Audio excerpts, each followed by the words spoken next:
The book of First Chronicles presents another version of the history of Israel. And it's good for us to consider what's going on with First Chronicles, to try to figure out why it's there, what's going on with it, and what we can gain from it, and how we can benefit from it. The first book of Chronicles, in English and Greek translations of the Bible, you will find as part of the historical books, right? It comes right after 2 Samuel, right before 2 Chronicles, Ezra, and so on and so forth. But in the Hebrew Bible, you find it as part of the writings. In fact, in many of the versions of the Hebrew Bible that we have, the Tanakh, 1st and 2nd Chronicles are the very end of the Bible, and the way that it's being portrayed. And that's going to be based upon how you understand what's going on in the text. Chronicles, some people believe, was written by Ezra the scribe, and that's very possible. Ezra might well be the chronicler, but we can't be sure of that. But we can know that the chronicler, if it's not Ezra, is writing around the time of Ezra, in that period when they'd returned from the exile after a little bit of time there in the 5th century BC. And that's the way that the text is portraying it. And 1st and 2nd Chronicles are written by the same author. They're part of a continuous narrative. But when we start First Chronicles, we see that what we're having here is something quite different than what we're used to in some of the other books of history, because it starts with Adam. In fact, it's a bunch of genealogies when we start the book of Chronicles. The first 9 chapters are predominantly genealogies. First Chronicles chapter 1 is going to start with basically the genesis of genealogies, going from Adam to Shem, Ham, and Japheth, looking quickly at some of their descendants, but focusing on Shem, getting to Abraham. With Abraham, we're looking with Ishmael and his descendants, the descendants of the sons of Keturah and Abraham, Isaac's descendants, and then Esau's descendants, looking a little bit at Esau's descendants. And then, of course, the focus is on Israel. And in chapter 2, specifically Judah. And we have the descendant of some of the sons of Judah, really trying to get us to David, right? And also a little bit of information about some of the descendants of Caleb as well. In chapter 3, focusing on the descendants of David and, of course, all the kings. And not just the kings, but also now the descendants of David who have lived into the post-exilic era, to show that there is continuity in the Davidic lineage. Even if they are no longer ruling over Israel as kings, there is still hope that there would be a Davidic descendant who one day could again reign upon a throne. And so that genealogy goes and extends into the period after the exile, into the Persian period, which is also why we are very confident that it could not have been written much before the days of Ezra. In chapter 4, we have additionally a few more of Judah's descendants. In chapter 4, you meet Jabez. If you are of a certain age, you remember the prayer of Jabez. And really, the extraordinary thing about the prayer of Jabez is how that guy was able to make a whole book out of it and to make it a whole industry for himself. Considering all we know about Jabez, we find in 1 Chronicles 4, 9, and 10, that he called out to the God of Israel, if only you would bless me and expand my territory, may your hand be with me, keep me from harm so I might not endure pain, and that God answered his prayer. Probably tells you more about us than him, but that's where you learn about Jabez in the Bible, only here in 1 Chronicles. Again, we have other descendants of Judah that are being mentioned there. And also Simeon. Simeon is mentioned there in chapter 4 as well. In chapter 5, we have the descendants of Reuben and Gad and the half-tribe of Manasseh to the east. We have the descendants of Levi and all of their musicians and all of the people in their service and what's important going on with all of that. In chapter 7, we have Issachar, and then we get to Benjamin. We also have Naphtali, Manasseh, Ephraim, Asher in chapter 7. In chapter 8, we get back to Benjamin again, because the goal is to get there to Saul, right? It's Kish and Saul to start the story off. And we learn in chapter 9 and verse 1 that genealogical records were kept for all Israel. They are recorded in the scroll of the kings of Israel. And in fact, most of chapter 9 is looking at kind of a listing of all those who had resettled in Jerusalem and the areas of Judah after the exile, and they had returned to the land, and their numbers and things like that. The kind of evidence you'd expect to see in Ezra or Nehemiah. But of course, we then return again to the genealogy of Saul at the end of that chapter, preparing for what's going to come from chapter 10 and beyond. So what's going on with all these genealogies? Why is the first 9 full chapters, about a third of the book, all genealogies? Well, we may have our eyes glaze over looking at this many thousand years later, but to be part of Israel is to be a descendant of a tribe, a leader, who is themselves descended from Abraham, Isaac, and Jacob. And so genealogy is pretty important. And to have genealogy, you kind of require the genealogical information. Anyone who's done any kind of genealogical research knows how difficult it is to maintain understanding of who your descendants or ancestors were, 100, 200 years ago, let alone 300, 400, 500 years ago. That you get to a certain point where the only ancestors records you now have are going to be of people who are of the elite and the nobility, and the rest of the people have just been basically, for all intents and purposes, forgotten. And so if that's the case with us, we can understand why, especially after the trauma of the exile, the fact that the place that any records would have been preserved would have likely been destroyed, whatever records or what were grabbed and taken with them into exile and are now recorded here. They're part of within the sacred text, so they are preserved. So, and especially considering that the second temple is going to have to be, led by Zadokite priests and Levites. Well, they have to be able to demonstrate descent from Levi, demonstrate descent from Zadok. So that's why evidence is there. Also, it allows people from all the tribes to see themselves in it, right? Because they can see their tribal ancestor. It may be one of the earlier ones, maybe one of the later ones. They can see themselves in the story because their ancestor is in that story. And that's why it's so important for these genealogies to be in there, even though that's not our thing, even though it's not something that we would focus on. Starting in chapter 10, you start having historical narrative, and we begin with the death of Saul, like you can see in 1 Samuel chapter 31. Nothing that's happened before is narrated in Chronicles beyond the fact that there's a genealogy. We start right with the death of Saul and what happened in the after effect. And even then, right afterward, David becomes king, and the way it's presented in Chronicles, he's immediately king of all Israel.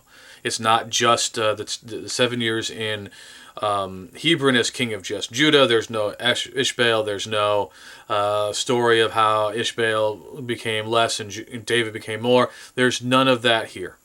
We just get David as a full-born adult. We know nothing in Chronicles about what happened before David became king of Israel. And so chapter 11 can then immediately get into how David conquered Jerusalem and listing out the warriors of David, which you can see in 2 Samuel chapter 23, kind of part of the appendix of 2 Samuel, put here in probably a better chronological position. And really the way that we talk about kind of David before he became king, all of his mighty men. And there are a lot of stories about in them, and they're all listed out, the 30 and all of that.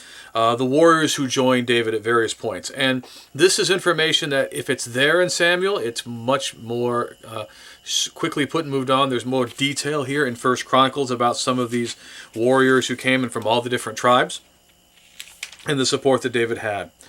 Then in chapter 13, we have the story of the ark being taken from Kiriath Yearim, that David wanted to be in Jerusalem, but then Uzzah gets struck dead and ends up with Obed-Edom the Gittite. The story's there in 2 Samuel as well, 2 Samuel 5. We're then learning the prestige of David growing, how the Hiram of Tyre sent him things, how he defeats the Philistines twice. The ark is then brought to Jerusalem, the way that you can read in chapter 6 of 2 Samuel, and all of those stories are there. Him dancing, Michal despising him, and all that stuff is here as well. And not only that, in chapter 16, we have a song of David, where David gives this song to Asaph and others to give us a song of thanks before Yahweh, and it's listed there. And there's evocations of Psalm 103 and some other psalms here, or Psalm 105, here in Psalm 1 Chronicles 16, 8 through 36. And then we see David starting to do this thing where he's appointing worship leaders, leaders to maintain the Levitical service. And that's going to be a major theme here in a little bit. Chapter 17 of 1 Chronicles is parallel to 2 Samuel 7, where David wants to build a house for God. Nathan first tells him no, then is told in a dream, in a vision, not to tell him that. Tell him he can't do it, his son will do it. And just like in the text there at Samuel, the promise is made of making for David an eternal house. And David then praises God and thanks him for that. Chapter 18, 19, we have more of the stories of how David conquered the nations around them. The Philistines, the Moabites, the Hadadezer of Zobah, the Arameans basically, and the Edomites. And then how the Ammonite king died and how his son kind of rose up a rebellion against David. How David's forces went and defeated them and was able to get the crown of Ammon and put it on David's head. This is the time in the Samuel narrative where we have the whole Bathsheba affair and the death of Uriah the Hittite. And then most of 2 Samuel will be spent talking about the implications and consequences of that behavior on the dynastic house of David. We hear none of that here in 1 Chronicles. None of it is being said in here. We just read about David's victories, and after the victories, more victories over the Philistines, and the defeat of the giants of the Philistines. In chapter 21 of 1 Chronicles, you have the same story as in 2 Samuel 24. In the appendix there about the census and the plague that came because of the census. And just like at the end of chapter 24, here his name is not Araunah, but Ornan of Jebusite's threshold is where he's at, and his threshing floor. And there is where David builds the altar to offer sacrifice to ameliorate the plague. And David explicitly says here, this is where the temple is going to be built. And here is where we start seeing the major departure in 1 Chronicles 22 from what you have in 2 Samuel. Because in 1 Chronicles 22, David then calls people together, trying to start getting all of these people prepared. He, in his mind, says that Solomon is an inexperienced young man, and a temple must be built for Yahweh, which should be especially magnificent, so that it'll become famous and be considered splendid by the nation. So I will make preparations for the construction. Whereas you look at the Samuel King's narrative, and you understand David wanted to build a temple, and Solomon actually did it. And you could imagine maybe that Solomon was the one thinking about a lot of these things, getting it all set up. But in Chronicles, the chronicler wants you to be very clear that, first of all, Solomon's going to follow David, which is important because that's not necessarily as clear in the king's narrative. But secondly, that when the temple gets set up, it's all really David's doing. David has prepared for all of this. He tells Solomon what he needs to do and how he's going to need to do it. He's left a bunch of resources to Solomon, money, but also you can also use the gold and silver in the temple for the instruments and utensils and things as well, and to get everything ready for the temple. And then in chapter 23 and 24 and 25 and 26, you see David setting forth and organizing all of the service for the temple that's going to come. He organized the Levites into the various priest groups, what the various people are going to do, gets the singers in place. It gives the impression that everything that's going to happen with that temple and the service of the temple has already been organized by David. And it's extraordinary that David, a Judahite, king of Israel, is the one so intimately acquainted with and involved in establishing these rules. You'd imagine they've been doing this in the tabernacle according to what was in Leviticus and Numbers, but now David is providing very specific instruction, direction for how everybody's supposed to be organized and laid out, and who's doing what, and the singing and all. And it really makes sense. You look in the Psalter, right, where so many of the Psalms are associated with David. They're going to be sung in this temple, or chanted in this temple with instrumental accompaniment while sacrifices are being made. That it's actually David who's kind of set all this up, and Solomon kind of just lays it out and executes what his father has already prepared. And why throughout the first temple it would be really associated more with David than Solomon, even though David did not build the temple, Solomon did, and probably even bridging the exile gap into the second temple period, that a lot of the same forms of organization that could be preserved would have been preserved and would have been done again indeed in the name of David, the way that David had it all set up. Chapter 27, a quick list of the army leaders and their time of the year and the royal officials. And then in 28 and 29, David, toward the end of his life, first commissioned Solomon to build the temple, and then told everybody about all of the gifts that he had made and welcomed the people to bring their gifts, and they brought a ton of gifts. And so you see a large amount of resources are now at Solomon's disposal in order to build this temple and to properly furnish it and to maintain it as a treasury. David would then praise God before the entire assembly for their generosity for this great work that would be done.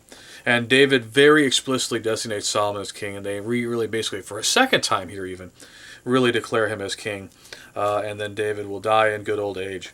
And you can read about him in some of the other annals and books that are written about him, because the chronicler is definitely using other resources as well. And that is the story of 1 Chronicles. And that is what's going on there with the genealogies and with David. And of course, the big question is, should we consider some kind of scandal that all these things that were in the King's narrative aren't there here in the Chronicles narrative or in the Second Samuel narrative? Is he trying to just paper over or pretend that David didn't have all these problems? We need to keep in mind that throughout, the chronicler is very aware of the Samuel King's narrative. In fact, we have good reason to believe that the fact that there's a lot of correspondence in some of the stories means that he's basically just copying from the Samuel King's narratives. The Greek version of this book calls it paralepomenon, the leftovers, so to speak, that which was not otherwise made known. And that is taking it a little far. It's understandable why they'd say that, but going a little far. Because there are a lot of parts of what are written in First Chronicles that we can find in other books. We can find in the genealogical section, we can find it in Ezra and Nehemiah, we can find it in 1 Samuel, 2 Samuel, and a little bit maybe in Kings, but not as much in Kings. That's more 2 Chronicles. But the goal is to remember that they're talking to a different people, even though it's Israel. Now it's Israel after the exile. And so the emphasis here is on David as this mighty king. And the emphasis is being shifted not because we're trying to dismiss what David had done. The chronicler expected that you would also be able to read 2 Samuel and to know that story. He's focusing on how God raised David up to be this mighty king, with the hope that there would be a mighty king in the future. And he wants to emphasize David's powerful role in setting up and organizing the Levites and this temple service so that they would understand why there's so much of David's name being spoken about in terms of these services, even though that he did not build a temple, that it would be his son who built the temple, and when he composed all these things, there was no temple in which to sing or chant these psalms that he had written, and so on and so forth. All of that is to try to really show David as a mighty man of God, and that there would be the one who would come as a descendant of David, who would be the hope of Israel to reign over Israel again, which we believe is satisfied in the Lord Jesus Christ. We're again so glad that you joined us in our consideration of First Chronicles. If you have any questions, comments, or thoughts about it, please let us know. Please share it in the comments. Continue our conversation. I'm Ethan with the Adventist Church of Christ. Can we be of some service to you? Would you like to meet with us? Would you like to study the Bible with us or take a Bible correspondence course? Can we pray for you? Any way we can be of service to you, please let us know. Please reach out to us at AdventistChurchOfChrist.org. You can also find us online on social media, Adventist Church of Christ. We again thank you. May the Lord bless and keep you and make his face to shine upon you until we can meet again.